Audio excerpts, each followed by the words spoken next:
새해 의사년을 맞이해서 첫 주 그리스도 이름으로 경배하게 하신 하나님께 감사함을 드리겠습니다. 올 새해 함께 나눌 말씀은 창세기 32장 21절부터 31절 말씀을 놓고 야복강의 어둠을 지나 분열의 아침을 맞이하는 새해, 이런 제목을 갖고 하나님의 말씀을 함께 나누겠습니다. 제목을 한번 따라하겠습니까? 야복강의 어둠을 지나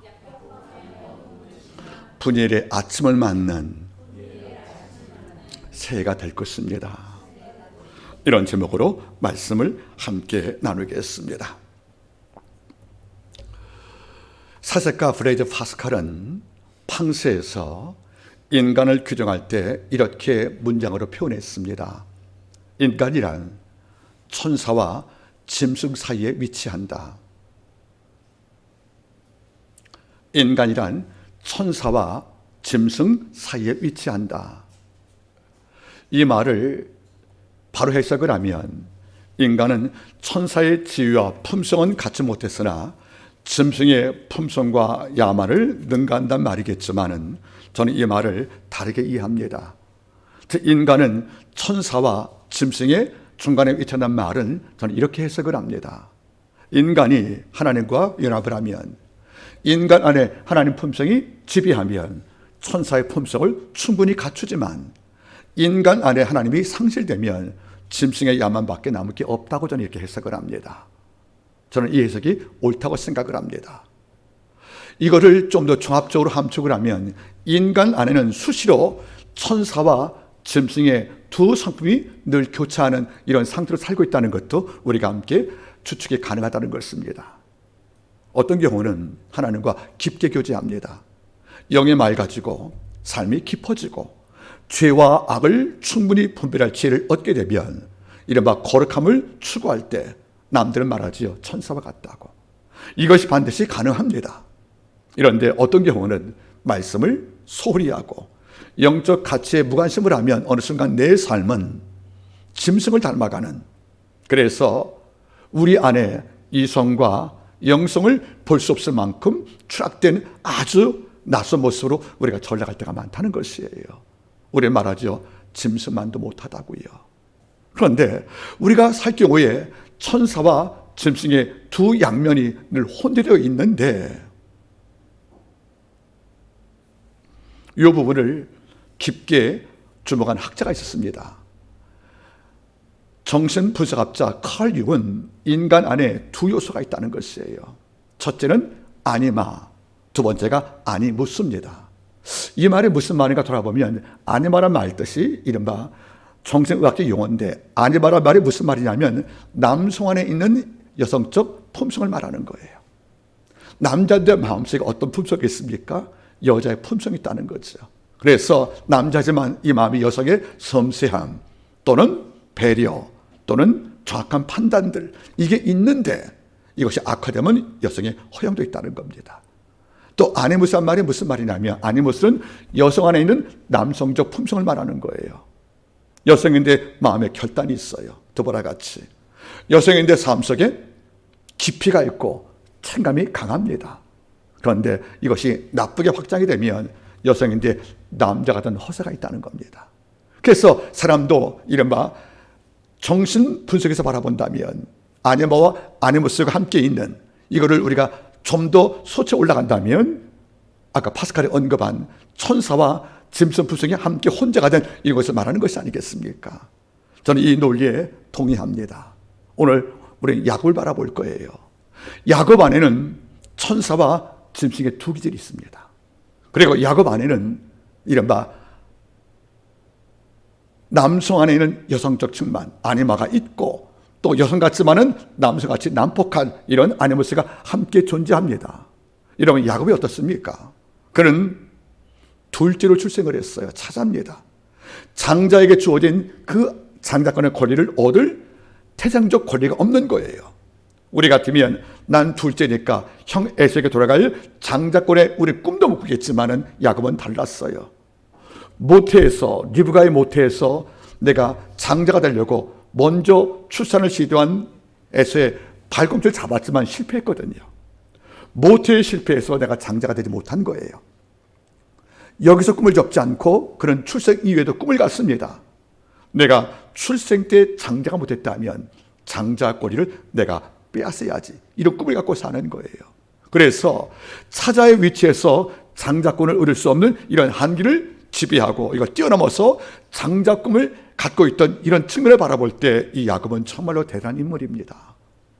영적 가치에 주목을 하고 정말 형 에서는 장자권을 경홀히 여겼지만은 이걸 얻기 위해서 온갖 방법을 동원했던 이런 야곱의 집념과 열정을 바라본다면 분명 야곱 안에는 존경받을 만한 품성이 있다고 저는 생각을 합니다. 문제는 이걸 얻기 위해 실현했던 방법이 비열했다는 거예요. 성질 급한 에서의 약점을 이용을 하고 더 나아가서 눈먼 아비의 약점을 이용해서 장자권을 취득하는 이런 모든 과정을 바라볼 때 짐승과 같은 품성을 갖고 있다는 겁니다. 그래서 가끔 제가 느껴봐요. 야곱의 축복이라는 찬양을 부리면서 야곱의 축복을 과연 성도에게 권유할 수 있는 것인가, 이런 문제가 종종 온다는 거예요. 그래서 야곱 바라볼 때마다 두 감정이 있습니다. 좋아할 수도 없고 미워할 수도 없는 이런 정점에 그 야곱이 존재하는 것이 아니겠습니까? 오늘 야곱을 통해서 하나님께서 주신 오늘 말씀을 함께 나누기를 원합니다. 정말 이 야곱은 장자권을 취득한 투쟁적 믿음을 갖고 있기도 하고 또 재산을 불리기 위해서 온갖 지혜를 짜는 이런 자기 이기적인 품성을 분명히 갖고 있지만은 오늘 창세기 32장을 바라보면 하나님과 씨름을 하여 결국 승리하고 야복강의 어둠을 제거하고 분열 아침을 창조했던 이런 개척자적인 그 능력과 신앙을 겸비했기 때문에 오늘날 한국 정치와 경제가 어려운 이런 야복 시대를 맞이했지만은 올 한 해 이것이 모두 거쳐지고 우리에게 희망과 승리를 약속한 분열 아침을 맞기 위한 그 기도할 제목을 갖고 오늘 말씀을 함께 나누기를 바라는 것입니다. 오늘 말씀을 함께 나눠보겠습니다. 먼저 배경을 설명합니다. 야곱은 어릴 때 장자권을 얻는 게 목적이었어요. 다른 모든 부를 취득을 해도 장자의 권리를 내가 얻지 못하면 내 사는 게 아니라고 스스로 결정을 내립니다. 그래서 이걸 얻기 위해서 부단히 기회를 엿받고 이 기회가 주어져서 사냥을 마치고 들어왔던 에서의 조급함을 이용을 해서 붉은 식물 한 가지를 갖고 장자권을 얻는 거래를 성사해서 장자권을 취득을 합니다. 그리고 둘째이기 때문에 아버지에게 축복권을 받지 못하지만 이걸 얻기 위해서 눈먼 아비를 기만해서 그는 어머니 리브가 인합을 해서 이른바 에서 흉내를 이어서 장자권을 취득했다는 거죠. 장자권과 축복권을 다 얻었지만 이 방법에서 하나님은 쉽게 허락하지 않았습니다. 문제는 뒤늦게 속았던 에서가 이리 말하는 거예요. 아버지, 저 속이는 자 야곱이 두 번씩 날 속였다고. 한 번은 장자권 때, 한 번은 축복권 때입니다. 그래서 통고했던 그 에서가 말합니다. 아버지 돌아갔으면 야곱을 내가 죽여버릴 것이라고. 이 말을 귀밝은 리브가가 들은 거예요. 그래서 분노한 에서로부터 포악해서 야곱을 피란시킨 것입니다. 그래서 젊은 나이에 밧단 아람에 가서 삼촌 라반 곁에서 20년을 살게 된 것이 아니겠습니까? 그 20년을 살면서 그는 두 아내 레아와 그 라헬을 얻었고 또 두 여종이었던 바로 빌하와 실바를 통해서 11아들과 한 딸을 얻고 수많은 재물을 취득을 한 거예요. 그리고 20년 만에 고향을 향해 떠나게 됩니다. 그래서 브엘사바에서 밧단 아람으로 도망쳤던 20년의 망명을 끝내고 이른 밧단 아람에서 어머니가 아버지 계시는 브엘세바로 가는 귀향길에서 이 사건이 발생한 겁니다. 자, 그런데 고향을 가는 즐거움이 20년 만의 귀향인데 너무도 감격스럽지 않겠습니까? 그래서 이 감격을 누리기에는 너무도 마음에 하나의 숙제가 남아있는 겁니다. 이것은 20년 전에 에서를 기만시켰던 자기 죄가 떠오른 거예요. 그때 아버지가 죽으면 저 야곱을 내가 목숨을 끊어버리겠다고 그 분개했던 그 형의 얼굴이 떠오른 겁니다. 그래서 귀향길로 돌아가지만 뒤에는 수많은 양들이 있고 수많은 염소가 있고 수많은 종이 있고 네 아내와 수많은 자식을 갖고 이른바 출세해서 구약을 돌아가지만 그는 넘어야 할 큰 산이 있습니다. 과연 에서 영을 내가 어떻게 설득해서 화해할까? 이 에서가 분개해서 20년 전에 그 악인을 기억하여 내게 칼들인다면 사냥꾼 출신이고 군대를 갖춘 에서 군대와 싸워서 야곱의 생존은 불가능하고, 여러분들 이런 고통에서 진우의 마음을 갖고 그가 길을 떠나는 과정에서 오늘 사건이 발생한 것입니다. 자, 그런데 야곱은 형을 만나기 전에 먼저 자기 종을 보내는 겁니다. 그리고 이렇게 말합니다. 종한테 부탁하는 거죠. 사신을 보내면서 내가 섬기는 야곱께서 그의 주가 되시는 에서에게 말합니다. 내가 수많은 양을 준비하고 예물을 준비했으니 받으시겠습니까? 하고 먼저 인사를 보낸 거예요. 여기 놀란 게 나옵니다. 오늘 창세기 32장을 바라보시면 야곱이 에서를 부르는 호칭이 나옵니다. 어떤 호칭이냐면 이렇게 나오는 거란 말이에요, 여러분들. 5절 보니까 내가 소와 나귀와 양떼와 노비가 있사오므로 사람을 보내어 내 주께 고하고 내 주께 은혜 받기를 원하나이다 하더라, 이렇게 시켰단 말이죠. 에서를 뭐라 불러요? 내 주라고 부르는 거예요. 내가 당신 종이 돼요.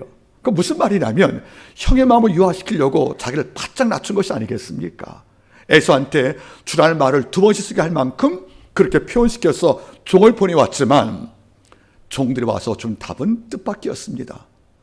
에서가 군사 400을 이끌고 날 찾아오고 있다는 거예요. 여기서 군사 400이래요. 여러분들, 이 말은 호의적 반응이 아닌 거예요. 군사, 그럼 여러분 전쟁인데 그러면 아직도 에서의 마음에 분노, 억울함, 화가 식지 않았구나. 곧 얼마 후면 내가 에서와 400군대 칼 앞에 내가 죽을 것이고 나는 포할 힘이 없는 거예요. 이런 상태에서 오늘 이 사건이 맞은 것입니다. 자, 그러면 오늘 말씀을 통해서 크게 3가지 교훈을 받기를 말합니다. 첫째는 무슨 말입니까? 따라하겠습니까? 야곱은 하나님의 군대와 에서의 400군사 사이에서, 에서의 400군사 사이에서 갈등을 했다. 자, 보겠습니까, 여러분들? 자, 먼저 보세요. 32장 1절. 야곱이 그 길을 진행하더니 하나님의 사자들이 그를 만난지라. 야곱이 그들을 볼 때에 이르기를 이는 하나님의 군대라 하고 그 땅 이름을 마하나임이라 하였더라. 그러니까 무슨 말이냐면 고향으로 가는 그 야곱의 길을 지키려고 하나님께서 여호와의 천사 군대를 동행을 시켰다는 거예요. 이전까지 몰랐어요. 나 혼자 고향을 간다고 생각했는데 여호와께서는 야곱을 선택을 했기 때문에 어떤 힘을 줬냐면 이른바 하나님의 군대인 천사를 동행시켰단 말이죠. 이걸 보게 된 거예요. 놀란 야곱이 마하나임 하고 그 땅을 지명했습니다. 즉 뭘 느끼냐면 방금 전까지 홀로 고향을 가는 것이라 믿어왔는데 알고 보니까 여호와의 천사가 지금 나를 호위하고 날 따라오고 있다는 것이에요. 때로는 앞서가시고 뒤따라와서 날 보호하는, 이것을 목격한 것이 아니겠습니까? 그런데 어떤 소식을 들었어요? 에서의 400군사가 날 치러 온다는 말을 들은 겁니다. 그럼 여러분 잘 보겠습니까? 에서의 400군사가 아무리 사랑과 전쟁에 능한 군사일지라도 마하나임 하나님의 군대를 이길 수는 없잖아요. 그럼 우리가 뭘 택합니까? 설사 분개한 에서의 군대가 내게 온다 할지라도 야곱 마음속에는 무엇을 기억하는 것이 옳은 것입니까? 여호와의 군대 마하나임이거든요. 그런데 눈에 보이는 에서의 400군사를 온다는 소식을 듣는 그 순간에 야곱 반응을 보겠습니까? 자, 한번 같이 읽어보겠습니다. 32장 7절 시작. 야곱이 심히 두려워 답답했다, 이렇게 말하는 거예요. 여러분 잘 보겠습니까? 아버지께서 너 혼자 아니다, 내가 천군 전사를 군대 삼아서 널 호위하고 있다, 이런 증거를 분명히 보여주었지만 에서의 눈에는, 야곱의 눈에는 에서의 군대밖에 안 보이는 겁니다. 그래서 하는 말이 뭐죠? 심히 두렵고 답답했다고 말하는 겁니다. 여러분 이 모습 바라볼 때 어떤 마음이 듭니까? 혹시 우리의 모습이 아니겠습니까? 우리는 말씀을 통해서 수없이 약속을 받습니다. 여러분 기도 가운데 주의 음성을 듣고 마음에 담대함을 얻기도 합니다. 이것이 바로 무엇입니까? 바로 마하나임 하나님 군대를 경험한 것이거든요. 이러고 예배를 마치고 삶의 현장을 가면 눈에 보이는 에서의 400군사가 더 커 보인단 말이에요. 그래서 받은 말씀에 대한 확신들, 기도의 영역들 이걸 다 잊어버리고 망각을 하고 소실하고 우리 마음이 뭐가 남아 있습니까? 지금 먼지를 일으키고 달려오는 말 발고 말에 에세 400군사가 내 목숨을 노리고 있어. 이런 현장과 현실과 눈에 보이는 이런 환경 때문에 우리가 마음이 심히 두렵고 답답할 때가 있다는 것이 아니겠습니까? 이거를 책망하자는 말이 아닙니다. 하나님 묻습니다. 야곱아, 아니 한마음께 내 딸과 아들들아, 지금 네 눈에는 에서의 400군대가 커 보이더냐? 하나님 야훼 군대가 커 보이더냐? 이런 질문을 받고 있다면 우리는 분명히 답할 책임이 있다는 것입니다. 나이가 들면 50대는 건강식품을 밥보다 많이 먹고요, 60대는 약을 밥보다 많이 먹는 거예요. 70이 되면 교회보다 병원을 많이 갑니다. 우리가 피할 수 없는 노화의 그 환경들, 또 경제와 나라가 어려워지면 제일 큰 가난이 우리 가장한테 온다는 것입니다. 이런 현실을 우리가 결코 무시할 수 없습니다. 다만 주께서 이리 말하는 겁니다. 네 형의 분노가 화해로 끝나지 않아서 네 목숨을 노리고 400군사를 이끌고 네 목을 치러 온다 할지라도 너는 혼자가 아니고 하나님의 400군사를 능가하는 이 야훼 군대가 네 곁에 있다면 네 마음이 답답하고 심히 두려워서 떨 수는 없다는 것을 아버지가 말씀하는 것이 아니겠습니까?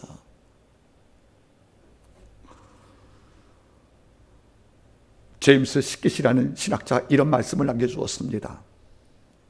그대여 기도하라. 그러나 기억하라.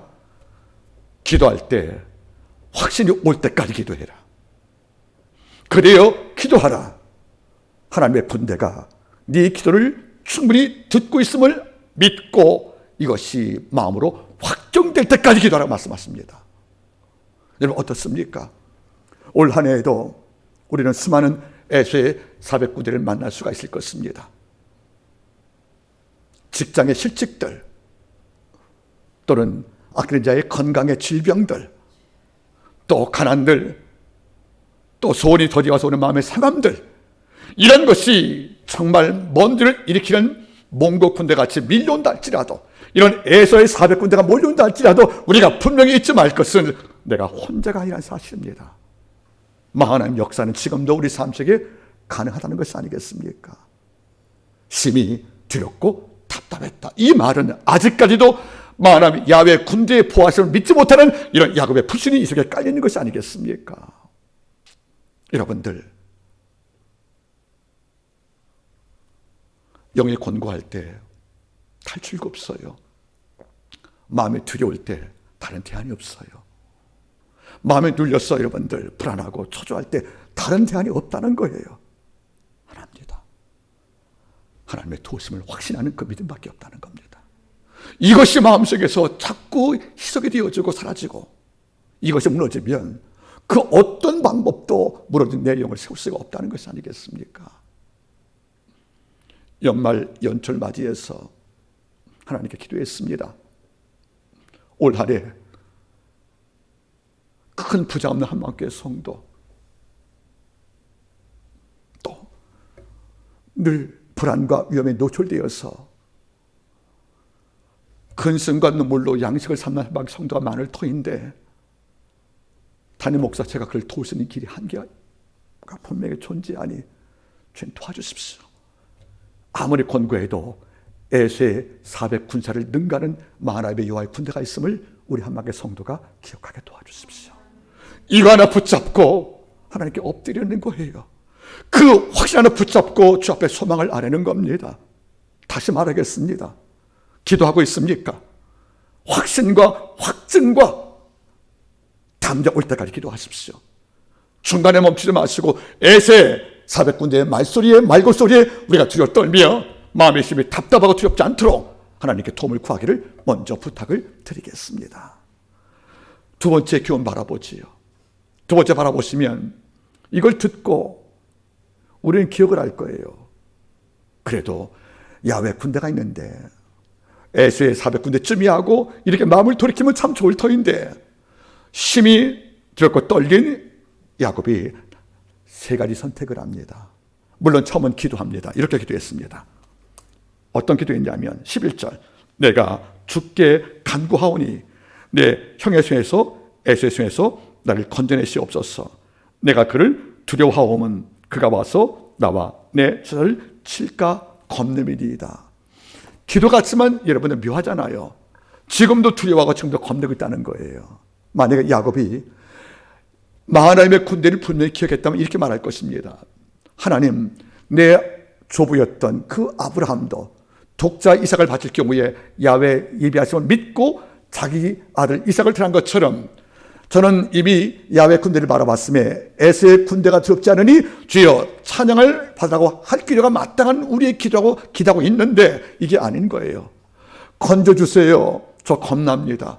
건지세요. 두렵습니다. 이 말은 무슨 말? 아직도 에서의 손이 무섭다는 것이 더 앞서 있지 않겠습니까?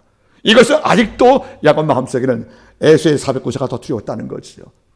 그리고 두 번째 뭐 했습니까, 여러분들? 두 번째는 형한테 예물을 준비한 거예요. 이른바 형의 분노를 살 만큼 선물과 뇌물의 경계가 애매한데 이렇게 했습니다. 두 번째 보겠습니까? 함께 보죠, 여러분들. 제가 읽겠습니다. 13절, 야곱이 거기서 경야 밤을 세우고 그 소유 중에서 형 에서를 위하여 예물을 택하니 암염소가 200이요 수염소가 20이요 암양이 200이요 수양이 20이요 전나는 약대가 30과 그 새끼요 암소가 40이요 황소가 10이요 암나귀가 20이요 그 새끼 나귀가 10이라. 이른바 550마리의 생축을 준비한 거예요.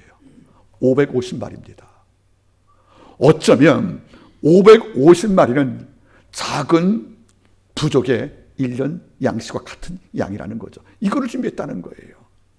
내가 애써 라반 아래서 20년간 모았던 그 재물의 거의 반이 넘는 이런 예물을 준비해서 형한테 보내기로 합니다. 이거를 받고 형이 나를 용서했으면. 그래서 세 번째 뭘 했습니까?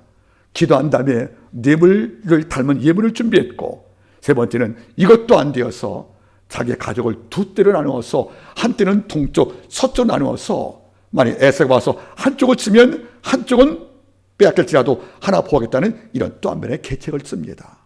여러분 잘 보세요. 누구는 말합니다. 야곱이 현명하게 대처했다고. 근데 저 그렇게 보지 않습니다. 물론 옛말에 교토삼굴, 똑똑한 토끼는 굴을 3개 준비한대요. 그래서 하나를 막히면 다른 거 도망간다. 이게 지혜의 상징일지 몰라도 지금 야곱의 이 세 종의 방법은 제가 볼 때는 온전치 못하다고 생각합니다. 왜냐하면 이런 일을 예상을 하고 하나님께서 32장 초반부에 뭘 주었습니까? 야훼 군대를 이미 포기한 것이 아니겠습니까? 그러니까 끝까지 신뢰하고 아버지의 보았음을 끝까지 확신하고 에서와 정면을 맞서서 주의 도우심을 구하는 것이 맞지 않습니까? 한번 보겠습니까? 여러분 여쭤볼게요. 20년 라반 아래서 수고하다가 나올 때 야곱의 아내였던 라헬이 뭘 갖고 나왔습니까? 드라빔을 갖고 나온 거예요. 드라빔은 가나안 땅의 이른바 소신인데 이게 어떤 게 있냐면 이 드라빔은 상속에 필요한 신이기도 하고 이 드라빔은 가정 소신이거든요. 이거를 라헬이 갖고 나온 거예요. 그래서 라반은 두 딸과 여종을 갖고 떠나는 야곱을 축복하고 보내주었지만 나중에 찾아보니까 집안에 우리 가정 소신 드라빔이 없는 거예요. 순간 그는 판단했죠. 야곱이 탈주했구나. 그래서 여러분들 검 들고 쫓아왔지 않습니까? 근데 문제는 뭐죠? 말 안장 아래 라헬이 감추고 앉아있던 거예요. 결국 잡혔습니다. 이제 발각 때문에 죽는 거 아니겠습니까? 그런데 그 전날 하나님께서 라반의 꿈에 나타나신 거예요. 왜? 다음날 잡히면 증거 있으니까 야곱은 고향 전에 그래서 객사하는 것입니다. 뭐라고 그래요? 야곱에게 손대지 말라고 엄히 경고한 거예요. 이 꿈을 깬 다음에 라반이 와서 이걸 알고도 그냥 보지 않습니까? 이게 아버지 일하신 방법이란 말이에요. 미리 앞서 행하시었어. 이걸 이미 경험했잖아요, 야곱이. 삼촌 라반이 드라빔을 갖고 왔던 내 아내 때문에 우리 가문이 멸절 직전인데 미리 전날 꿈에서 오시어서 라반의 마음에 경고해서 복수를 끊게 하고 아버지가 날 지켜줬다는 걸 경험했다고 치면 지금 내가 뭘 봤습니까? 야외 군대도 봤잖아요, 여러분들. 꿈이 아니고 이제 군대가 현실로 왔단 말이에요. 그러면 라반의 마음을 꺾으신 여호와께서 에서의 마음도 꺾지 않겠습니까? 이걸 분명히 알고 있다면 예물 550마리, 또 내 가문 재산 2대로 나누고, 또 두렵다고 기도하는 이런 것이 나올 필요가 없고 오직 하나입니다. 주님, 제가 당신을 의지합니다. 그리고 앞길 당신을 맡기고 저는 분명히 형을 만나겠습니다. 이것이 주가 기대하는 기도 아니겠습니까? 이렇게 한 거란 말이에요. 두 번째 뭐가 등장했죠, 여러분들? 잘 보겠습니까? 24절, 야곱은 홀로 남았더니. 이제 야곱은 재산도 다 분리해서 동서로 나눠주고 이제 혼자 남았어요. 야복강 나루토에. 여러분, 야복강을 잘 보겠습니까? 야복강은 큰 강은 아니에요. 요단강의 지류인데 길이가 보통 94km거든요. 근데 개울물 같은 작은 건데 우기 때는 여러분들 갑자기 물이 밀려와서 물길이 세다는 곳입니다. 그 파고가. 그런데 이 앞에 지금 앉아있는 거예요. 그 밤에 야곱은 홀로 남았더니. 이 말에는 많은 게 함축이 되어 있는 거예요. 다시 말하면 하나님의 군대의 능력을 보여주어도 끝까지 신뢰 못하여서 하나님이 없이 있는 홀로를 야곱도 볼 수 있는가 하면, 또 한 가지는 종도 떠나고 아내도 떠나고 여종도 떠나고 재물 다 옮겼으니까 나를 보호할 게 아무도 없이 혼자 있는 거란 말이에요. 어쩌면 하나님은 이것을 지켜봤다는 거지요. 따르겠습니까? 야곱은 홀로 남았더니 그때 야훼 천사가 그를 찾아왔다는 겁니다. 여러분 잘 보십시오. 홀로 남았다는 것은 나를 보호할 수 있는 어떤 것이 없다는 거예요. 이른바 빈몸이라는 겁니다. 그래서 누구에게 도움을 청하고 이미 가족과 종들은 강을 건너갔잖아요. 에서는 지금 나에게 달려오고 있습니다. 머릿속에는 에서의 400 군대를 기억을 하고 만한 여호와의 군대는 이미 망가질 상태가 아니겠습니까? 이제 혼자 있다는 거예요. 문제는 혼자 있을 때에 아버지 야훼 천사가 씨름을 걸었다는 겁니다. 여러분 잘 보겠습니까? 저는 가끔 느낍니다. 신앙생활 속에서 분주함도 물론 필요합니다. 함께 어울리고 함께 교제하는 것도 필요하고, 어느 순간에 절대적 경고를 맛보기 위해서는 아버지 앞에 단독자로 혼자 있는 시간이 많이 나야 됩니다. 하나님의 말씀을 무릎에 피고 읽으면서 심령이 가라앉은 자는 복이 있나니 주여 제가 심령이 가라앉기를 소망합니다. 이 문장 읽으니까 또 이런 생각이 떠오르네요. 여러분 따라하겠습니까? 심령이 가라앉은 자는 복이 있나니 천국이 저희 것이며. 이 말씀 사모하고 좋아하는 말씀이지요. 이 말씀 때문에 교회 떠난 사람이 있답니다. 실제 사건이래요. 강원도 모 교회의 한 젊은 청년이 교회를 처음 나왔답니다. 글을 잘 몰랐기 때문에 글을 갖추고 성경 필사를 했답니다. 필사의 방법이 성경 읽어주면 받아 쓰는 거였던 거예요. 좋은 방법 아니겠습니까? 그렇죠? 그런데 마태복음 5장에 나오는 산상수훈의 800의 말씀을 목사님께서 읽어주었답니다. 그래서 처음부터 심령이 가라앉은 자 복이 있나니 이렇게 딱 쓰고 나니까 이걸 쓰다가 청교회를 나가버렸다는 거예요. 놀래서 따라가 봤답니다. 왜 나가시냐? 그러니까 전 이런 길을 못 다닌다고. 왜? 내가 이렇게 어렵게 살아왔는데 10년 동안 또 어떻게 가능하냐고. 10년이 가난한 자를 10년이 가난한 자를 읽었다는 거 아니겠습니까, 여러분들? 그러면 10년이 가난한 자가 어떻게 사냐고 교회를 나가버렸다는 것이 아니겠 실제 사건이랍니다. 여러분 잘 보세요. 그 말씀을 읽으면서 혼자 기도하는 거예요. 우리가 어울리면서 오는 유익도 있겠지만 어느 순간은 남편도 아닌 내 부모도 아닌 나 혼자 단독자가 되어서 우리 아버지 앞에 홀로 서서 주께 묻기도 하고, 그리고 아버지 음성을 듣기 위한 이런 귀 열림을 함께 기도하는 이런 역사가 반복될 때 어쩌면 야훼 천사가 내게 와서 씨름을 걸듯 나하고 교제하지 않겠습니까, 여러분들? 야곱이 혼자 남았습니다. 근데 갑자기 천사가 와서 씨름을 거는데 처음은 이 존재를 몰라서 그런 말하죠. 어떤 사람이라고 표현했다는 것을 한번 읽어보겠습니까? 우리 같이 보겠습니다. 32장 24절 시작. 야곱은 홀로 남았더니 어떤 사람이 날이 새도록 야곱과 씨름하다가, 우리가 이외의 내용을 알고 있습니다. 씨름했다는 말은 뭐죠? 이른바 격투겠다는 거 아니겠습니까? 여러분 잘 보겠습니까? 결국은 환도뼈를 맞고 야곱이 불구자가 됩니다, 여러분들. 그래서 축복을 구하는 마음을 갖고 마지막에 승리하지만 저는 이걸 느껴봤습니다. 만약 야곱이 손에 칼과 창을 갖고 있다면 천사가 씨름을 걸 때 씨름을 하겠습니까? 백병전을 벌이겠습니까? 백병전이거든요. 그러면 무슨 말이냐면 낯선 자가 와서 내게 싸움을 거는데 나를 보호할 무기가 없지 않습니까? 내가 최소한의 단검과 창과 검을 갖고 있다면 이걸로 싸우니 씨름을 하겠습니까? 상대방이 씨름을 건다고 내가 씨름할 일이 없단 말이에요. 이거 적으로 규정했다고 치면 내가 칼 들고 창으로 찌르지. 그런데 지금 보니까 천사가 씨름을 걸 때 같이 씨름했다는 말은 무슨 말이죠? 그 손에 창검이 없었다는 거예요. 다시 말하면 나를 보호할 장치가 아무것도 없는 순간에 하나님이 이걸 찾아왔다는 것이 아니겠습니까? 그래요. 따라하겠습니까? 하나님께서는 하나님 외에 다른 대안을 갖고 있으면 찾아오지 않으신다. 창과 검을 버리고 홀몸으로 버텨서 하나님을 묵상할 때 주님 어떻게 그걸 찾을 경우에 하나님께서 씨름을 걸고 그와 교제하는 것이 아니겠습니까? 근데 우리는 창검을 너무도 많이 준비하는 거예요. 때로 하나님보다 더 많이 의지할 때가 종종 있다는 것이 아니겠습니까? 저는 혼자 있는 시간이 참 많이 있습니다. 물론 제 가족을 사랑해서 많이 어울리기도 하지만 어느 순간은 아무런 설명 없이는 밖을 나가거든요. 이른바 가출입니다.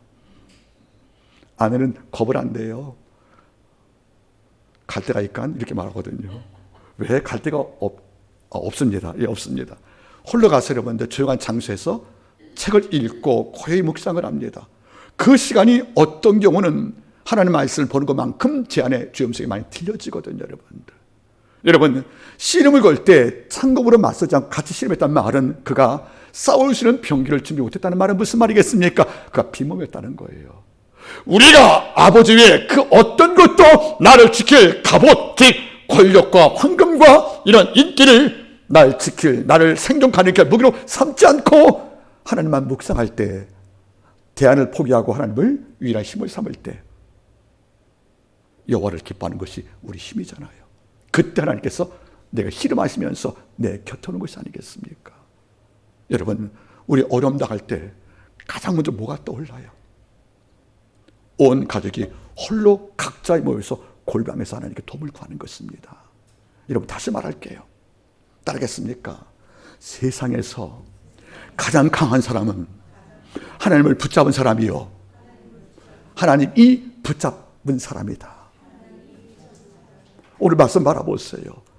밤새껏 싸움을 벌인 거예요. 그 존재가 누군지 몰랐어요. 그런데 천사가 바라보니까 이 야곱이 생존 본능이 너무도 강한 거란 말이에요. 칼도 창도 없이 맨몸으로 천사 싸울 때 어떤 인간이 천사 싸워 이길 수가 있겠습니까?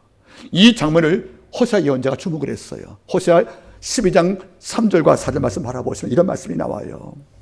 야곱은 어미태에서 형의 발꿈치를 잡았고 그가 장년이 되어 천사와 겨루되 천사와 겨루어 이겼을 때 울면서 간구하되 내게 복 달라고. 울면서 간구했다는 거예요. 천사가 환도뼈를 쳤다는 거죠. 이른바 고관절을 때리는 거예요. 걷지 못합니다. 고관절은 허리와 다리를 잇는 하나의 연출된 뼈를 말하는 것이 여기를 때렸으니까 다리와 허리가 분리가 된 거죠. 걸 수 없다는 거 아니겠습니까? 이제는 에서가 400군사를 쫓아와도 도망갈 수도 없는 거죠. 왜? 다리가 위골되었으니까. 그러면 뭘 느꼈습니까? 천사 싸울 때 다리가 부러진 거예요. 이제 도망도 못 가는 거예요. 불구자리였으니까. 이제는 이때로 식구를 재산을 나눠서 분리시켜도 나는 도망 못 갑니다. 이걸 생각을 해보세요. 말을 타고는 에서의 400군대 앞에서 두 발로 뛰어도 도피가 어려운데 한 발이 잃고 사는 불구자인데 이게 도망갈 수 있겠습니까? 근데 죽을 수밖에 없다는 거죠. 이러니까 그는 또 다른 방법을 구하랍니다. 내가 복을 받아야겠다. 그래서 내 다리를 불구로 만든 이 천사의 팔목을 꽉 잡습니다. 하는 말이 뭐죠? 내게 복주하면 당신 못 간다고 마지막 자기 고백했다는 거죠. 여기서 희망을 하나님께 줬다는 거죠. 당신이 복주하여 내가 삽니다. 내가 불구자가 되었고 에서는 용서할 마음이 없고 가정이 분산되어서 날 도울 병기도 없습니다. 이제 내가 사는 길은 당신이 내게 복을 주야만. 우리말로 표현하면 하나님이여 당신의 복 외에는 내가 하루 못 삽니다. 이 복을 고백했다는 겁니다. 이걸 천사 하나님께서 들으신 거예요. 네가 이제는 예물로서 형의 마음을 유화시켜서 생존을 유지하는 법을 포기했고, 네가 형을 내 주라 부르면서 아양을 떨면서 네 목숨 보존한 전략을 짠 것이 소용없을 줄 알고 이제 마지막으로 나한테 희망을 두었구나. 내게 복을 주어 당신 놓겠다고. 이걸 들은 다음에 여호와께서 말씀하잖아요. 내 이름 뭐냐? 저 야곱입니다. 이 말은 뭐예요? 우리말은 야곱이죠. 원문은 뭐죠? 나 속이는 나쁜 놈이란 뜻이에요. 자기의 죄를 고백을 한 거예요. 내가 복을 위해 형을 속이고 아벨을 기만했던 이런 죄를 고백할 때 하나님은 기쁘게 받고 이래 말씀하죠. 이제부터 너 이름을 바꾸자. 이제부터 야곱이 아니고 네 이름은 이스라엘이다. 뜻은 뭐죠?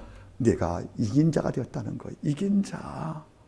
이제는 네가 이긴 자가 되었다. 이제는 불안도 이기고 형도 이기고 이제는 미래의 고통도 이길 만한 영적 강자가 되었음을 갱생했다는 선포를 들어 이름 개명을 통해 선포한 것이 아니겠습니까? 이것이 지금 이스라엘의 나라 힘이 된 것입니다. 이스라엘 바로 이긴 자. 이러면 잘 보시겠습니까? 내가 하나님과 사람을 겨루 이겼다. 사실 하나님이 봐주신 겁니다. 우리가 어떻게 하늘 가서 이길 수가 있겠습니까? 하지만은 하나님께 희망을 두고 생존을 위해서 기도하는 이런 딸과 아들을 하나님께서 아시기에 굳이 이길 필요가 없다는 거지요. 이삭을 받기 전에 이미 드리려고 준비했던 과정을 보고 아브라함을 용서했던 바로 그 하나님.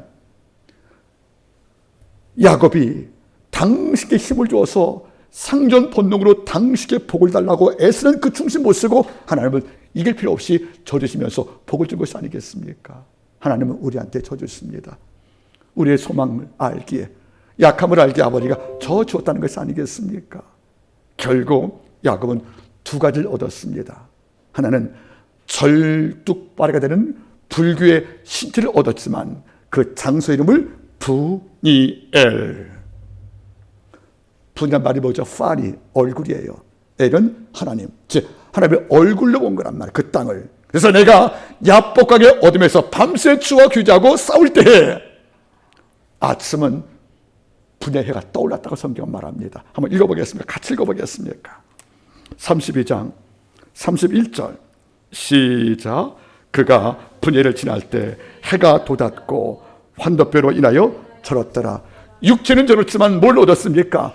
야복강의 그 절망과 두려움의 어둠을 다 걷어버리시고 그리고 분예의 뜨거운 태양을 떠오르게 하사 이 땅을 희망과 용기와 꿈으로 채우시는 이 불의의 아침의 그 승리하심을 드디어 야곱의 선물로 받게 되는 것입니다. 우리는 연말에 나라의 정배를 겪었습니다. 지금도 이 갈등은 유지가 되고 있습니다. 누가 옳고 그름을 떠나 이런 것이 역사에 나올 수 없는 장면이 반복이 되었고 이 결과를 여러분들 경제가 휘청거리고 있습니다.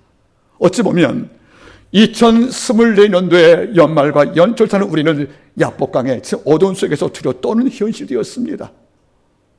높은 하늘로 원자재가 오르니 물가는 오를 것이고 국가의 신뢰가 추락될 것이면 결국 우리의 모든 경제 문제에서 분명히 불이익을 당할 것을 우리가 알고 있지만 믿는 성도는 다르게 기도할 것입니다.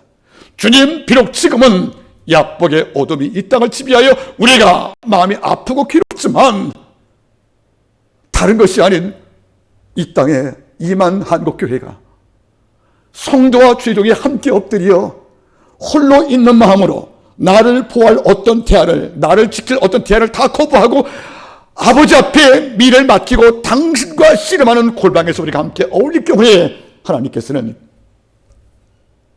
야복강의 어둠을 추방시키고 분의 뜨거운 태양을 떠오르게 하사 이 땅을 비춰 추위와 절망과 고통을 다 사라지게 만드는 복으로 역사하지 않겠습니까? 올 새해에는 우리 한방교 모두 성도분들, 우리 민족이 올 새해에는 분열의 아침을 매일 맞이하기를 바랍니다. 야복강의 밤의 사투를 넘어서 승리를 경험하는, 그래서 올해 2025년도의 한방교 표어가 아침마다 새로우신 하나님의 은혜입니다. 이게 분열의 승리와 희망이 매일매일 아침마다 새롭게 공급이 되어서 한방교 모든 성도를 올 한 해 이긴 자의 모습으로 축복되기를 간절히 바라겠습니다. 기도하겠습니다.